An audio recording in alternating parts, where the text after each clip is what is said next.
She walked into the office and asked, "Where can I buy a dad?" The Millionaire CEO's world stopped. What could make a child ask such a heartbreaking question? It was a quiet Wednesday morning when Christian Blake stepped into the glass doors of his corporate headquarters. He was dressed sharply, as always, in a pale blue suit that caught the soft morning light, just enough to look powerful, but not flashy.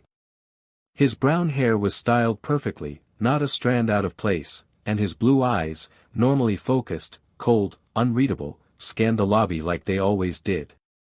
To most people, Christian was the kind of man who could walk into any room and immediately own it. He was known in business circles as precise, unemotional, and unreachable. People respected him, some feared him, but no one got close. He liked it that way. Control was everything. Predictability was survival. That morning, however, was the beginning of something that would change everything. Can a single moment shatter a perfectly controlled life? He was halfway across the marble lobby, nodding to his assistant, who stood ready with his daily briefing, when he saw something that didn't make sense. Just near the reception desk, sitting quietly on the floor, was a little girl. She was small, maybe 5 or 6, with long blonde hair that curled at the ends and a white dress that looked like it had once been perfect, but was now a little wrinkled. Over it, she wore a denim jacket, slightly too big, as if it had been handed down. She clutched a small backpack in her lap, the kind with cartoon stars and sparkles, and her sneakers were scuffed. But it wasn't her clothes that struck him. It was her face. Her eyes were wide and the same piercing shade of blue as his. She wasn't crying. She wasn't making a sound. She just sat there, like she was waiting for something, or someone. No one else in the building seemed to notice her. Executives walked past in a rush. The receptionist looked nervously at Christian, as if unsure whether to call security or pretend everything was fine. Christian stopped walking. Something about this moment made his chest tighten in a way that had nothing to do with logic. He approached the girl slowly, crouched down, and tried to smile, though it came out awkwardly. "Hey there, are you lost?" The girl looked up at him calmly and said, with absolute seriousness, "Where can I buy a dad?" For a moment, he didn't process the words. He blinked, stunned. It wasn't the kind of thing anyone expected to hear, let alone from a child. The few people who were within earshot turned their heads, some out of confusion, others out of pure discomfort. "I'm sorry." "What did you say?" he asked, a little softer this time. She didn't repeat herself exactly. She looked straight at him and said, "I want to buy a dad. I saved coins. I need one." Christian felt his throat close. He had handled multi-billion-dollar mergers. He had stood calmly during board takeovers, legal battles, and hostile press conferences. But right now, in front of a child asking to buy a father, he had no idea what to say. Then, something inside him shifted. He looked at her again, not just at the words she said, but at the quiet resolve in her eyes. This wasn't a tantrum or a stunt. She wasn't lost. She had come here for a reason. People around the lobby stared, waiting to see what he would do. The silence stretched, and then he heard himself say something he never would have imagined. "I can be one, for free." She didn't even smile.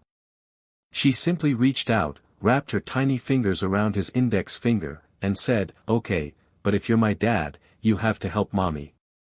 She's sick, and we have no money." That was when his heart broke completely. The entire room fell silent as he stood up, still holding her hand. His assistant looked panicked. His phone buzzed in his pocket, but he ignored it. For the first time in years, Christian Blake walked away from the boardroom, the schedule, and the perfectly structured life he had built. He let a child lead him, step by step, out of his building, onto the sidewalk, and into the unknown. And he never once looked back. The drive across town was slow, not because of traffic, but because every second felt heavier than the last. Christian Blake sat in the back seat of the car, his driver glancing in the rearview mirror with quiet curiosity, but saying nothing. The little girl sat beside Christian, her small hand still wrapped around his finger, refusing to let go. She didn't speak much. Her eyes stayed on the window, watching the streets change from sleek glass towers to older brick buildings and faded storefronts. Her name, he had learned, was Lily. When he gently asked where they were going, she'd said, "Home." And given an address that Christian didn't recognize, but his driver did. It was in one of the lowest income parts of the city, an area Christian hadn't set foot in since he was a teenager, when life had been much simpler, and everything he now valued, status, distance, invulnerability, hadn't mattered yet. As they turned onto a cracked side street, something about the neighborhood sparked an old memory, a schoolyard, a tiny grocery store. And then it hit him, not just the familiarity of the place, but the possibility of what he might find at the end of this road. He looked at Lily more carefully. Her hair, her eyes, her voice, all of it felt strangely close, like an echo from a life he'd locked away. They arrived at a two-story building with peeling paint and a rusted staircase. Lily hopped out of the car and tugged his hand urgently. "This way," she said, already climbing the stairs. Christian followed her through a narrow hallway that smelled faintly of damp wood and old carpet. She stopped in front of a door on the second floor, opened it with a key from her small backpack, and pushed it open. Inside, the apartment was dim and quiet. There were a few toys scattered on the floor and a folded blanket on the worn couch. The kitchen was clean, but bare. The walls were lined with old photos and drawings, clearly done by a child's hand. And there, lying on a futon near the far window, was a woman. Christian's heart nearly stopped. She looked up as the door creaked, and for a moment, she didn't speak. Her face had changed, thinner, paler, but her eyes were the same.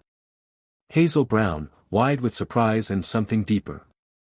She tried to sit up, but her body was clearly weak. Her voice, when she spoke, was faint. "Christian." He couldn't answer. For a long moment, he just stared at her, stunned and breathless. He walked closer, cautiously, as if the truth might dissolve if he moved too quickly. "Sophia," he said, his voice barely more than a whisper. She nodded slowly, and a tear slipped down her cheek. "You're really here." He sank into the chair beside her bed, still trying to make sense of what he was seeing. The girl, Lily, stood nearby, watching them both, confused by the silence. Sophia reached out a trembling hand and brushed a strand of hair behind her ear. "I didn't think I'd ever see you again," she said quietly. "How is this possible?" he asked. "Why didn't you tell me?" "I didn't know how," she said, her voice breaking. "You left for London. You changed numbers. You were gone. I never got a call. A letter. Nothing. I was scared. And then it was too late. And when I realized I was pregnant," she paused, swallowing hard, "I didn't want to ruin your life." Christian looked at Lily again. She was sitting on the floor now, calmly pulling a toy from her bag. "She's mine, isn't she?" Sophia nodded. The words hit him like a tidal wave. He had a daughter.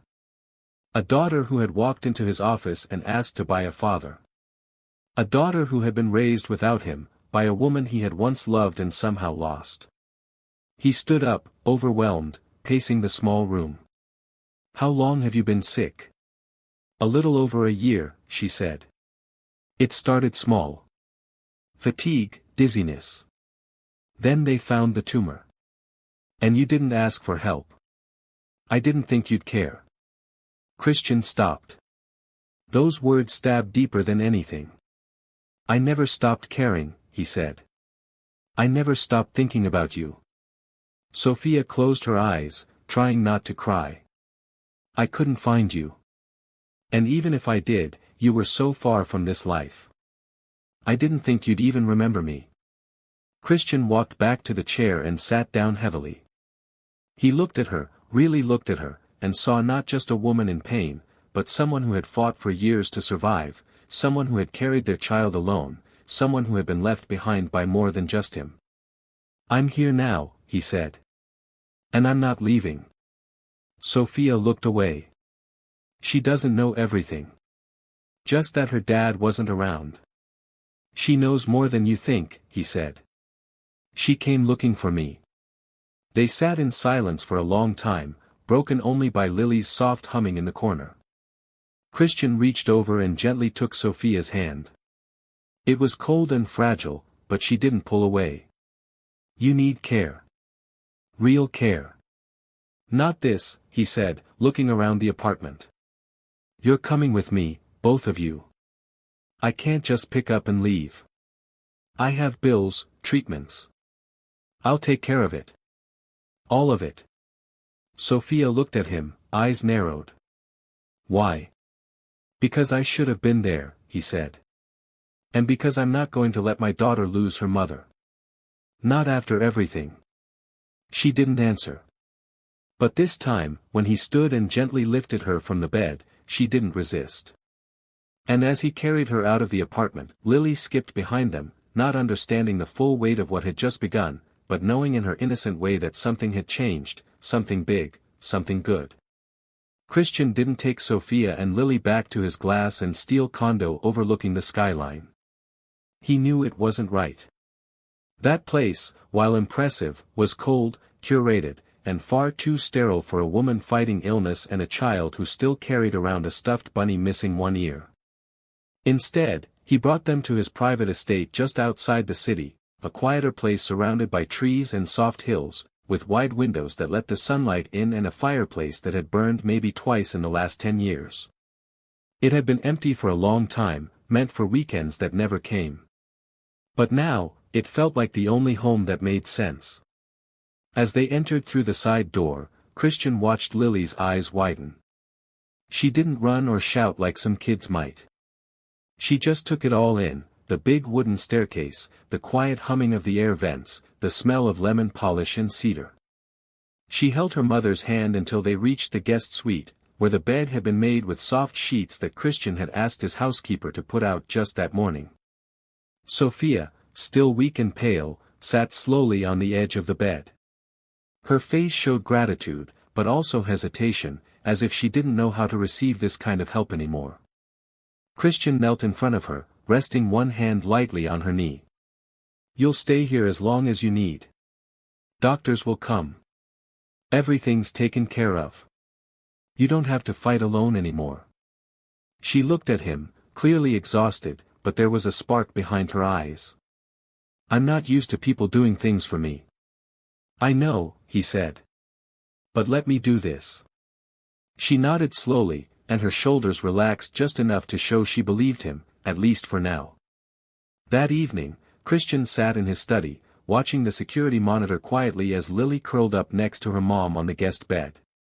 He hadn't spoken to anyone all day about what had happened.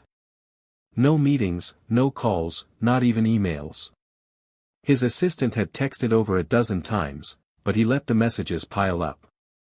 For the first time in years, work didn't matter. He kept thinking about Lily's voice, asking, where can I buy a dad? He'd built a world so far from children and emotions and unpredictability that now, faced with all three, he didn't recognize himself. But he liked who he was becoming. Later that night, after Lily had fallen asleep, Sophia sat with Christian by the fireplace. She wore a blanket over her shoulders and sipped warm tea. Her voice was soft, almost afraid of what might come next. I didn't know if I should tell her who you were. I thought maybe I'd missed my chance. You didn't, Christian said. She found me before either of us even had a chance. Sophia smiled faintly. She's like you in that way. Quiet when she needs to be, bold when it matters. He glanced at her. I missed so much. We both did, she whispered. But you're here now. They didn't talk about what had come between them, the timing, the missed messages, the mistakes. There would be time for that. For now, they sat quietly, as if afraid that words might ruin the fragile peace forming between them. The following morning, Christian made breakfast. He burned the eggs, spilled orange juice, and set off the smoke alarm once. Lily thought it was hilarious. Sophia sat at the table and laughed until she coughed, and for a brief moment, the room felt like a family had always lived there. Doctors came that afternoon. They examined Sophia gently, respectfully, and Christian made sure she never had to sign a single form. He wanted her to focus on getting better, not worrying about costs or coverage. The diagnosis hadn't changed. She still needed long-term care, but the treatment was now top level. And, more importantly, she no longer had to face it alone. Christian found himself rearranging everything. His schedule shifted. He cancelled travel. He delegated more. Grace, his longtime assistant, called him and asked flatly, "Is the world ending?" "No," he replied, staring out at the backyard where Lily was making up a game with sticks and pine cones. "It's just starting." Grace paused, then said quietly, "You sound different." "I feel different," he admitted. In the evenings, they all sat together. Christian read stories out loud, sometimes stumbling over silly voices that made Lily laugh until she couldn't breathe. Sophia began to regain strength, slowly. She walked short distances through the house, sat outside with a blanket, and started keeping a journal. Christian caught her once, writing something, and she looked up and smiled. "I'm not just surviving anymore," she said. "I'm remembering who I am." Christian didn't respond right away. He just looked at her, quietly, amazed. The woman he'd lost, the child he'd never known, and the home he never knew he needed, all under one roof. It felt fragile, yes, but also incredibly real. And for a man who had built his life on logic, control, and distance, that truth was the most grounding thing he had ever known. In the weeks that followed, the house slowly began to feel like more than just a temporary haven. It became something warmer, something rooted. The kind of place where shoes were left by the door, and laughter came from the kitchen, not just the echo of wealth, but the sound of people settling into each other's lives. Christian had never lived like this before. His homes had always been spotless, quiet, curated down to the last imported vase or untouched bookshelf. But now, there were art supplies on the dining room table, tiny socks in the laundry, and children's shows playing in the background. Lily was a force of nature in that way, gentle and soft-spoken, but always leaving her presence in the smallest, most unexpected corners. She didn't need permission to belong. She just did. Sophia, though still recovering, was improving faster than the doctors had anticipated. The treatments were working, and, more importantly, her stress levels had decreased dramatically. Christian made sure she had everything she needed, from medications and private physical therapy to time for herself. He set up a quiet reading space in the sun room just for her, with the same old poetry books she used to love in college, and even tracked down a rare first edition of her favorite author. The day she found it on the armchair, wrapped in linen with a ribbon, she cried, not because of the gift itself, but because someone had remembered. For Christian, everything was new. He was used to results, to schedules, and solutions. But now, he was learning how to be present. He discovered that it took longer to teach Lily how to tie her shoelaces than it did to sign a multi-million-dollar contract. He learned that bedtime stories required patience, and that it was okay to get silly, to mess up voices, and laugh at himself. It humbled him in a way nothing else ever had. And yet, it didn't weaken him. It gave him something stronger than control, purpose. Every now and then, when Sophia was feeling well enough, they'd sit on the back porch together after Lily went to bed. They would talk in low voices, not about business or obligations, but about the past, the missing years, the ways their lives had diverged, and, by some twist of fate, realigned. Christian had questions, of course. He wanted to know everything, what she had gone through, what she had felt, why she had never told him. And Sophia answered honestly, even when it hurt. She told him about nights spent working 2 jobs, about nearly collapsing on a bus after skipping meals so Lily could eat. She admitted there were moments she wanted to call him, to scream for help, but always talked herself out of it, convinced that he had moved on. "I watched interviews of you on TV," she said one night, voice low. You looked like a stranger, sharp, powerful, untouchable. I didn't know how to fit into that world anymore. You didn't have to, Christian replied, looking at her, not with regret, but with something deeper. That world was never real without you in it. She didn't respond right away. But she reached for his hand and held it tightly, not like a gesture of romance, but of understanding, of forgiveness. Meanwhile, Lily continued to grow more comfortable. She began calling Christian, Dad, without prompting, just one day while handing him a drawing she made. He nearly dropped his coffee when he heard it. He didn't correct her. He didn't question it. He simply folded the paper carefully and smiled so softly it surprised even him. It was a sketch of the three of them, holding hands beneath a giant sun. Over their heads, in crooked blue letters, she had written one word, family. That evening, Christian tucked her in and sat at the edge of her bed longer than usual. She asked him if he was going to be there in the morning. He answered without hesitation, always. And he meant it, not just as a promise, but as a choice. For the first time in his life, Christian Blake wasn't chasing the next goal, the next deal, or the next title. He was choosing something harder, being a father, a partner, and a man who showed up when it mattered. He had built empires, yes, but now he was building something more fragile and far more valuable. He was building a life.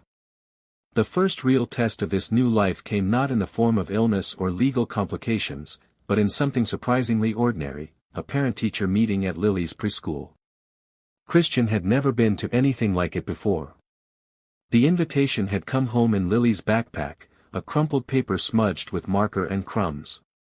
Sophia had been resting that day after a long treatment session, and Christian had offered to go in her place, thinking it would be a simple check-in. He wore a navy blue sweater instead of a suit, left his phone in the car for once, and arrived 10 minutes early, unsure of where to stand or what to say.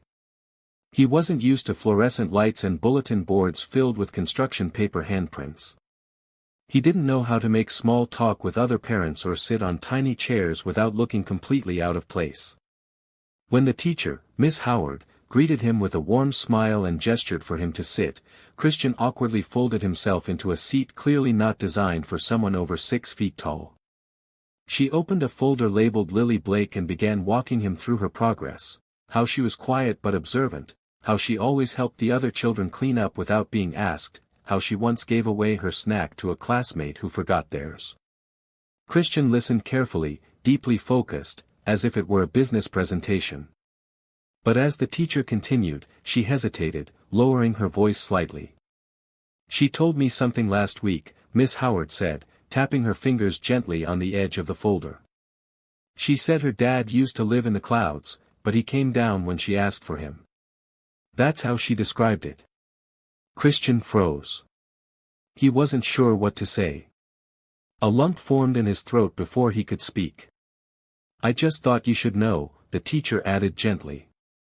Whatever you've done for her, it's working. She feels safe. That means more than test scores or behavior charts. When he got back home that afternoon, Christian sat in his car longer than usual, staring at the house he used to see as just a structure. Now, it felt like something alive, something that carried the breath of the people inside it. Lily ran out the front door to greet him, a paint smear on her cheek and a ribbon half untied in her hair. She hugged his leg like she'd been waiting all day. And when he picked her up, she rested her head on his shoulder without saying a word. He held her tightly, his hand gently cradling the back of her head, breathing in the scent of markers and apple juice. Inside, Sophia was feeling better. She sat at the kitchen table with a cup of tea and a few papers spread out before her, forms for a part-time writing program she had been considering. She looked up as he entered and read his expression instantly. What happened? She asked softly. He placed Lily gently on the couch, letting her pull out her toys, then turned to Sophia with a voice filled with something close to wonder. She said I came down from the clouds. Sophia blinked. She did. He nodded, sitting down beside her. I never thought I'd be someone's safe place. You are, Sophia said, reaching for his hand. Even when you weren't here, she felt you, somehow. Christian looked down, overwhelmed by the weight of what he was becoming, not because he was unsure of it, but because it mattered so much, and because, for the first time, he was beginning to feel worthy of it. Later that week, Sophia had a checkup. This time, Christian went with her, not just as support, but as a partner. They sat side by side in the waiting room, flipping through outdated magazines and sharing quiet jokes. When her name was called, he helped her stand and walked with her into the examination room. The doctor, kind but firm, gave them cautious optimism. The tumor had shrunk, her body was responding, and if things continued at this pace, she might not need a second round of intensive therapy.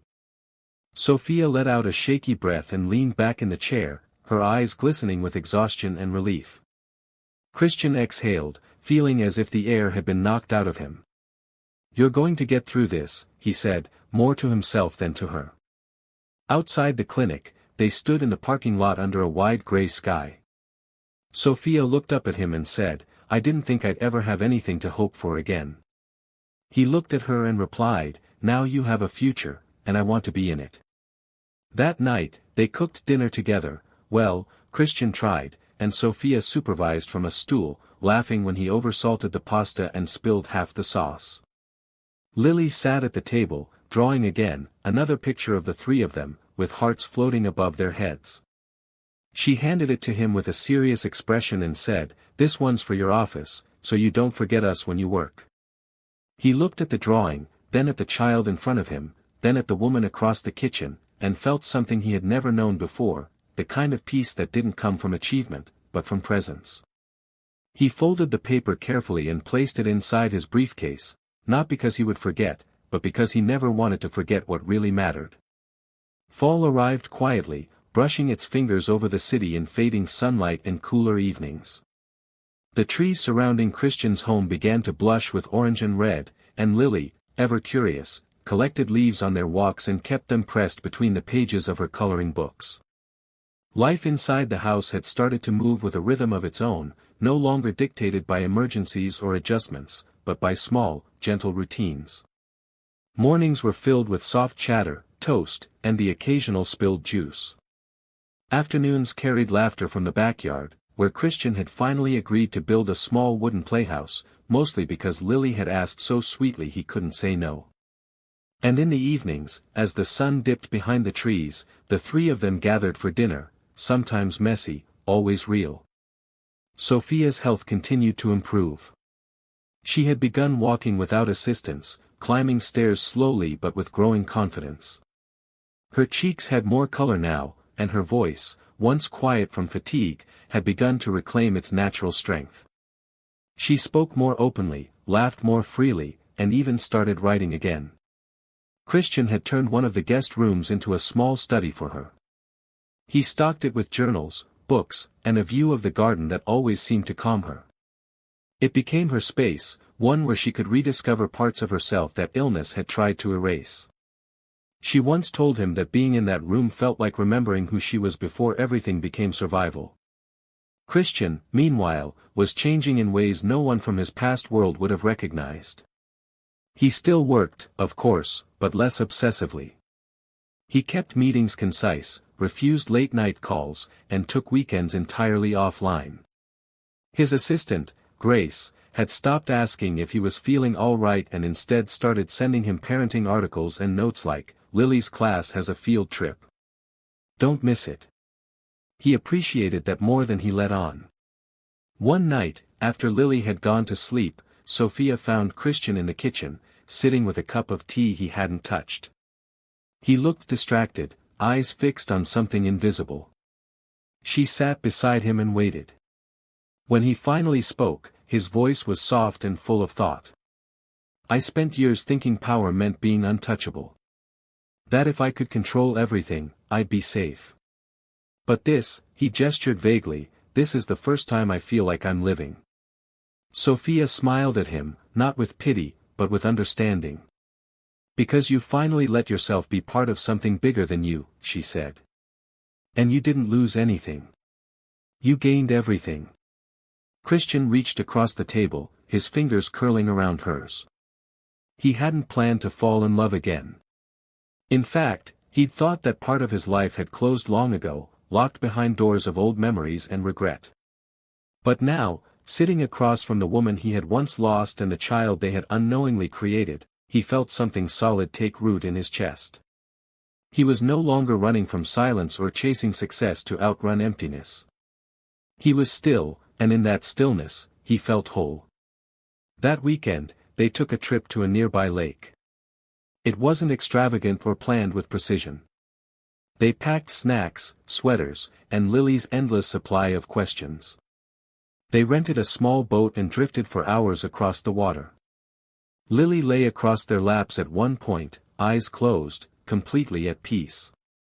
Sophia leaned her head on Christian's shoulder, and he kissed the top of her hair without even thinking.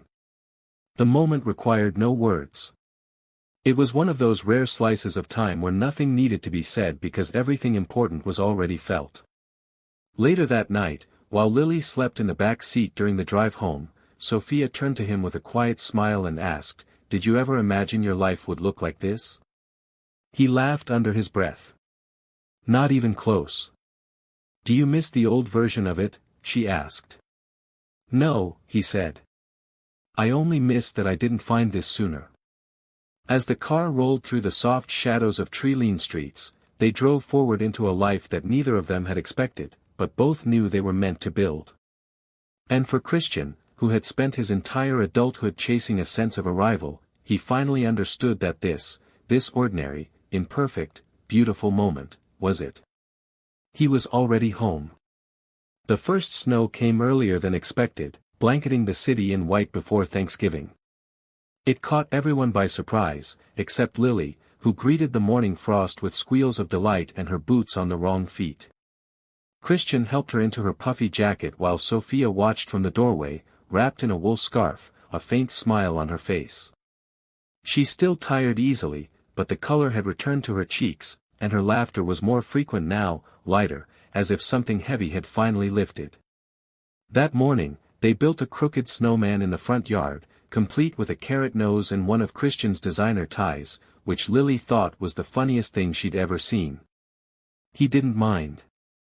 In fact, he made a point to leave it on the snowman for the neighbors to admire. Inside, the house smelled like cinnamon and fresh coffee. Sophia had taken to baking again, something she hadn't done in years. The act of mixing and kneading seemed to calm her, and the kitchen filled with quiet music and the rhythm of a home rediscovered. Christian, who once ordered dinner from five-star restaurants with a single phone call, now knew the names of baking tools he never knew existed. He didn't mind that either. Every day brought new rituals, ones he had never imagined himself part of, but now couldn't imagine his life without. But it wasn't all without challenges. One evening, after Lily had gone to bed and the house had settled into its nighttime quiet, Christian walked into the study to find Sophia sitting in the armchair, her journal open on her lap, tears silently rolling down her cheeks. She tried to hide it, wiping her face quickly, but he knelt beside her and waited without saying a word. After a few moments, she whispered that sometimes she still woke up afraid, that all of this was temporary, that one bad scan could take it away, that Christian might one day realize this life was too small for him. He reached up and touched her face gently, looking into her eyes with a steadiness that left no room for doubt. He told her that nothing about this was small, that she and Lily had given his life meaning in a way no amount of success ever had. He said he wasn't leaving, not now, not ever. And if fear came again, they would face it together. She didn't respond right away, but the way she leaned into him said more than words ever could. Later that week, something unexpected happened. Christian received a call from a nonprofit organization that provided housing and legal support for single mothers. They had heard of his recent anonymous donations and invited him to speak at their winter fundraiser. At first, he declined. He wasn't ready to tell the world what had happened, what had changed. But Sophia encouraged him. She said that his story wasn't just his anymore, that if it could inspire even one person to step forward for someone in need, it was worth sharing. So, he agreed. The night of the fundraiser, Christian stood on a modest stage in a small auditorium, wearing a simple suit and no tie. He didn't have a speech prepared. He spoke from memory, from the heart. He told them about a little girl who walked into his office one morning and asked to buy a dad. He told them how that moment shattered everything he thought he knew about life and how it led him to rediscover a love he thought he had lost forever. He spoke about the quiet strength of a woman who raised their daughter alone, and the way love had found its way back into his life through a second chance he never expected. The room was silent when he finished, no applause at first, just stillness, the kind that comes from people feeling something real. And then the clapping began, quiet at first, then louder. It wasn't just for him. It was for what his story represented: hope, change, redemption. Afterward, when he returned home that night, Sophia met him at the door with a quiet look of pride. Lily was already asleep, but they stood together in the hallway for a long moment. Christian pulled her close, his voice low and steady, and said, "Thank you for believing I could be more than what I was." Sophia smiled, pressed her forehead to his, and replied, "Thank you for becoming exactly who we needed." That night, as snow fell gently outside and the world around them moved on unaware, their home remained full of warmth, of stories, of second chances. And in the silence between words, something unspoken settled permanently into place. They were no longer rebuilding. They were already whole. Spring returned slowly, melting away the cold and quiet degrees, and with it came the feeling that life was no longer being rebuilt. It was simply being lived. The trees outside the Blake house bloomed pale pink. The air was filled with the scent of wet earth and new beginnings, and laughter returned to the garden like it had been waiting all winter for permission. Lily had grown taller. Her shoes no longer slipped off her heels, and her drawings had more detail, more color, and often showed four figures now: herself, her mom, Christian, and a small baby with a smile the size of the sun. She had begun asking, with the boldness only a child could manage, whether they could make her a little brother or sister. Christian nearly choked on his tea the first time she asked, but Sophia had just laughed, her eyes shining in a way that hadn't been there a year ago. The rhythms of their life felt settled, but far from routine. There was warmth in their chaos, comfort in their imperfection. Christian continued to split his time between work and home, but everyone at his company had long since accepted that his priorities had changed. He had become the kind of leader who left early for school plays, who scheduled meetings around doctor appointments, and who once paused a shareholder call because Lily wanted to show him a butterfly she had caught in the garden. Strangely, the company had never run smoother. He no longer micromanaged because he no longer felt the need to prove himself every second. He had nothing to prove. His fulfillment didn't live in the numbers anymore. Sophia had returned to writing with fierce grace. Her essays about motherhood, resilience, and unexpected redemption began circulating online, gaining quiet attention for their honesty and raw beauty. A small publisher offered her a book deal. And when she showed Christian the contract, his hands trembled slightly, not out of concern, but from pride. He told her it was only the beginning, and she told him she already had everything she needed. The manuscript grew page by page, written between nap times, evening walks, and cups of coffee that went cold from distraction. Lily would sit on the floor beside her as she wrote, coloring, or asking questions about the story. Sophia would smile and answer every one, never brushing her daughter aside, even when her thoughts were deep in revision. One Sunday morning, under soft sun and scattered petals, Christian took them both to the park. It was the same park he'd passed 1,000 times without ever entering, too busy, too disconnected. But that day, they brought a blanket, a basket of food, and no agenda. Sophia lay in the grass with her eyes closed, soaking in the sun, while Lily chased ducks near the pond. Christian sat back, watching them, the weight of his old life falling further and further behind him. He used to think peace was boring, but now he knew it was the most extraordinary thing he'd ever felt. Later that evening, when the sky turned orange and the air began to cool, they walked home slowly. Lily skipped between them, one hand in each of theirs. She began humming a song she'd made up, and Christian listened, catching pieces of the lyrics. She sang about finding things, about families you didn't know you had, and about daddies who come down from the clouds. He glanced at Sophia, who was already watching him. She mouthed the word miracle, and he didn't disagree. When they reached the house, Sophia paused at the front door. She looked at Christian and, after a long breath, asked him if he still wanted what they had spoken about months ago, something permanent, something legal, something that said in writing what had already become true in their hearts. Christian answered, not with words, but by pulling a small box from his jacket pocket. He hadn't been sure when the moment would come, but he had known it would. Inside was a ring, simple and elegant, nothing flashy, just like her. Sophia didn't cry right away. She held his face in her hands and kissed him once, softly, like sealing a promise. Lily clapped from the steps, not fully understanding, but sensing it was something big and beautiful. That night, they told stories over dinner, stories from the past and dreams of the future. And it felt like the walls of the house listened, holding those memories safe inside them. Months later, the wedding was quiet, just close friends, a backyard strung with fairy lights, and Lily throwing flower petals with unmatched enthusiasm.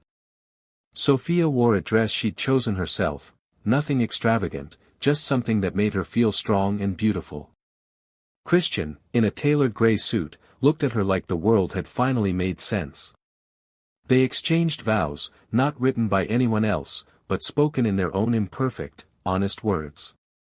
And when the ceremony ended and Christian lifted Lily in his arms to join their first dance, there wasn't a dry eye in sight. The life they built was not one born from perfection. It was shaped by missed chances, broken paths, and pain that still lingered in quiet corners. But it was also shaped by forgiveness, by showing up when it mattered, by love that chose to stay even when it had every excuse to leave. Christian had once believed that happy endings were for other people. But he knew now that real happiness wasn't the end of the story. It was the part you fought to build after all the chapters where everything could have fallen apart. And this messy, beautiful, everyday life, was exactly the ending he never knew he deserved.